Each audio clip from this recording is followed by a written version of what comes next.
Olá, eu sou Marcelo Domingues. Seja bem-vindo ao terceiro vídeo da série Pequei, e agora? No vídeo passado, refletimos sobre você de repente ter pecado. Se isso foi realmente verdade na sua vida, e agora? Vai abandonar sua fé? Não, definitivamente não faça isso. Hoje vamos mais a fundo nessa questão. Vamos encarar esse problema de frente, sem desviarmos os olhos da vigilância que esse assunto requer. Pecou. Então agora você pode estar sendo o seu pior inimigo. Eu vou explicar tomando como base um raciocínio do Rodolfo Abrantes. Uma das coisas que mais interrompem os chamados de Deus são as nossas próprias falhas quando não conseguimos lidar com o peso da culpa e da vergonha que cai sobre nós quando erramos. A gente vive num mundo em que as falhas não são toleradas. Talvez até por causa das redes sociais, O mundo hoje exige a perfeição. O corpo perfeito, a família perfeita, o emprego perfeito, o ministério perfeito. Tudo isso é uma tentativa de querer ostentar o quão perfeito eles são. Na verdade, essas pessoas querem parecer perfeitas aos olhos dos outros, mas você há de concordar comigo que não existe ninguém perfeito. Quando alguém erra nesse mundo que preza pela perfeição, as pessoas não perfeitas que pensam que são perfeitas, no melhor estilo fariseu de ser, apontam um dedo sem dó e denigrem de forma cruel a imagem de quem errou. Às vezes essa síndrome do querer ser perfeito nos bloqueia de andar com o Senhor. É o peso na nossa consciência, é a vergonha que sentimos por termos falhado ao servir um Deus que é perfeito. O Senhor do Universo, o Deus Todo-Poderoso, aquele que é perfeito, que não há falha alguma nele, te chamou para operar junto com ele, sabendo que você falha, que você já falhou e que ainda poderá falhar outras vezes na sua vida. Deus não teve problema de me convocar para andar com ele, mesmo sabendo quão falha eu sou. Às vezes a gente trava uma luta para acreditar que o amor de Deus é grande o suficiente para nos perdoar de todas as nossas falhas, só para nos ter sempre com Ele, independente das falhas que já aconteceram e daquelas que ainda acontecerão. É interessante como Deus se garante pela convocação que fez, pois você poderá falhar e Ele continuará te usando. É como se Deus falasse: você não tem o poder de atrapalhar a minha obra, porque a obra é minha. Você só atrapalha a minha obra quando acredita nas mentiras do diabo e para quando eu não pedi para você parar. Sabe de uma coisa? Muitas surras que a gente leva são didáticas, a gente aprende. E muitas vezes as situações humilhantes que a gente passa por causa das nossas falhas produzem uma coisa muito linda em nós: humildade. E quanto mais humildade você tiver, mais força terá para continuar caminhando com Deus. Paulo disse: eu me glorio nas minhas fraquezas. Isso é muito louco, Como assim, me gloriar nas minhas fraquezas? É que as minhas fraquezas, no mínimo, expõem as áreas em mim que sou totalmente dependente de Deus, porque eu nunca fui chamado para andar sozinho. Isso é muito lindo, pois você olha de fora e vê alguém andando com Jesus e vê Deus operando através da vida dele, fazendo coisas incríveis, coisas que só podem apontar para o Senhor. E assim você fica admirado porque você conhece esse alguém e fala: não pode ser ele, só pode ser Deus na vida dele. E de repente, ele falha. Mas se ele entende o papel que tem no Senhor e quão poderoso o Senhor é para nos restaurar e nos encarregar de novo, você vê essa pessoa, depois do seu erro, fluindo novamente. Daí você pergunta: como isso pode acontecer? É aí que você tem que olhar para a ceia do Senhor. Porque a ceia é um evento poderoso para te restaurar e te encarregar de novo. O corpo de Cristo nos cura. Vamos imaginar um membro doente. A gente sempre escutou que uma laranja podre dentro de um saco de laranja fará que todas as outras laranjas apodreçam, não é isso? Porém, se um membro doente chega dentro do corpo sadio de Jesus, ele ficará sadio, porque com Cristo é assim.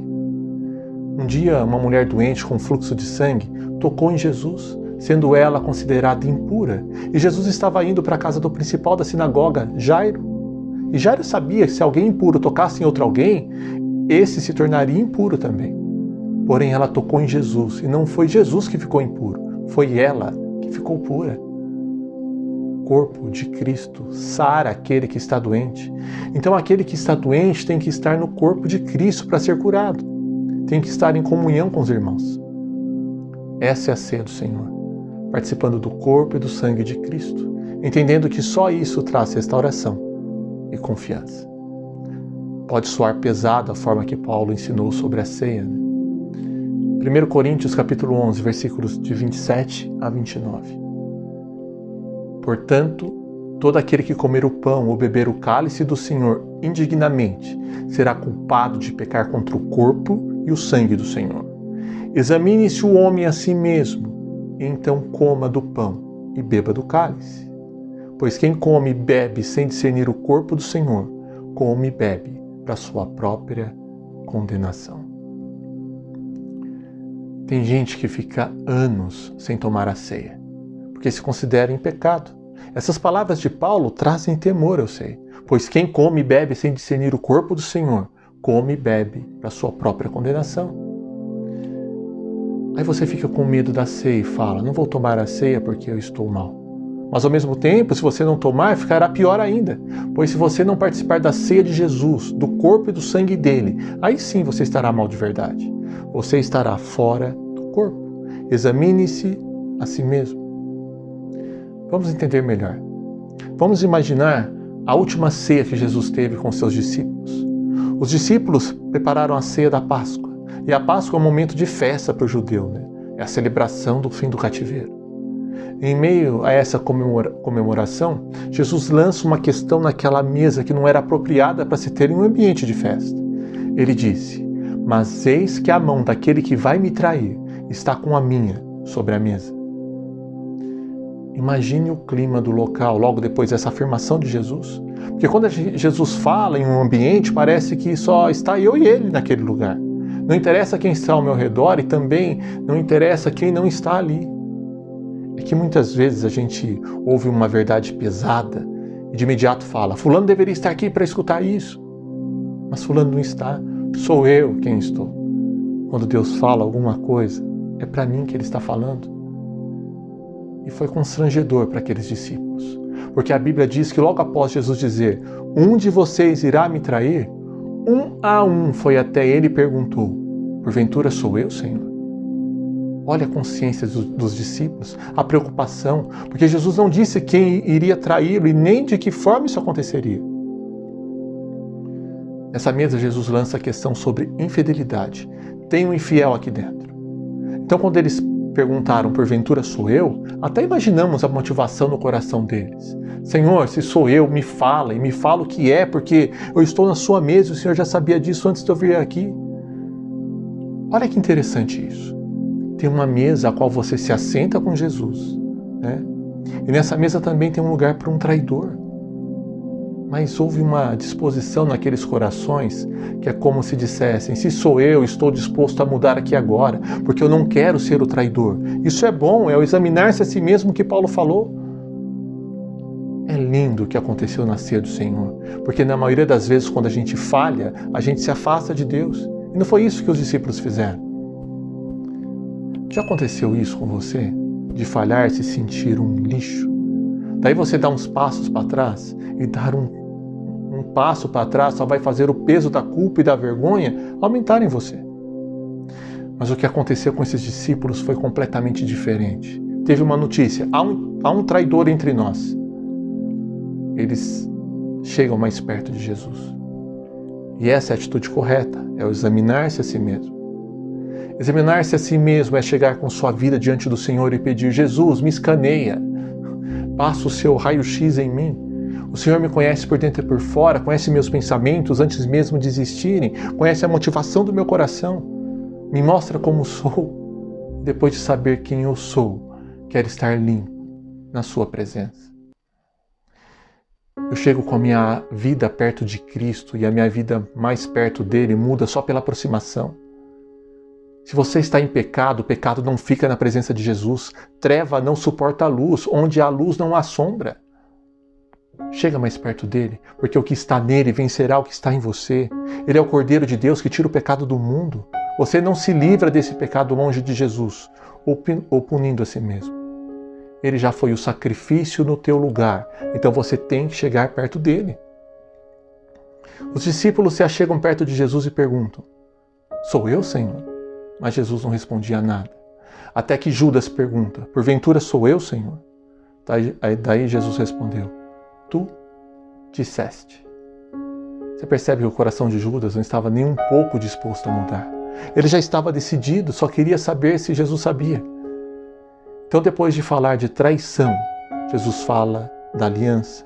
Isso é interessantíssimo, porque ele poderia falar direto sobre a aliança que ele estava fazendo naquele instante, entregando o seu corpo e o seu sangue. Mas ele primeiro fala de traição, para depois falar de fidelidade. E esse gesto por si só eleva o nível da aliança que ele está fazendo com a gente. Porque amar quem me ama é fácil, amar quem me odeia exigirá muito mais amor de mim. Ser obediente a um justo é fácil. Ser obediente a um corrupto exigirá um nível de obediência muito maior de mim. Ser fiel a quem me é fiel é fácil. Continuar sendo fiel a quem falha comigo exigirá um nível de fidelidade muito maior de mim. O mais lindo de tudo é que Jesus sabia que tinha um traidor naquela mesa. Ele não disse quem era, poderia ser qualquer um. Em seguida, ele lança uma aliança de fidelidade com aqueles que falham, que podem estar falhando e que ainda viriam a falhar. Isso tem que me levar para mais perto dele. Isso tem que me fazer entender que não tem lugar para mim fora desse corpo. Tem muita gente que, se fosse parar na primeira falha, talvez não passaria do primeiro dia. Não coma a ceia do Senhor indignamente. Examine-se e depois coma. Paulo não disse para não comer, ele disse: examine-se e depois coma. É o que está em Coríntios capítulo 11, versículo 28. Examine-se o homem a si mesmo, e então coma do pão e beba do cálice. É estranho o mito que há sobre esses versos, né? Porque se você achar que é indigno, você não toma ceia. Se você achar que é digno, você está errado. Entenda uma coisa de uma vez por todas. Você não é digno, mas é Jesus que te justifica para participar da Santa Ceia. Então eu tenho que chegar com confiança, porque Jesus, sabendo que nós iríamos falhar, preparou uma comunhão na qual nós somos restaurados das nossas falhas, tomando consciência do que Ele fez entregando o seu corpo na cruz. Nós somos justificados através do seu sangue derramado naquela cruz. E você vê isso acontecendo na Bíblia. Pessoas sendo justificadas. O assunto de hoje continua no próximo vídeo. E garanto que a viagem que está fazendo dentro de você mesmo ficará muito mais intensa. Está preparado? Então não perca o próximo vídeo dessa série. Te vejo nele. Obrigado pela confiança, pela oportunidade que me concedeu de refletir a palavra de Deus contigo. Você também pode fazer o mesmo com outras pessoas, compartilhando esse e os outros vídeos dessa série do canal com elas. Abraço. Que Deus nos abençoe.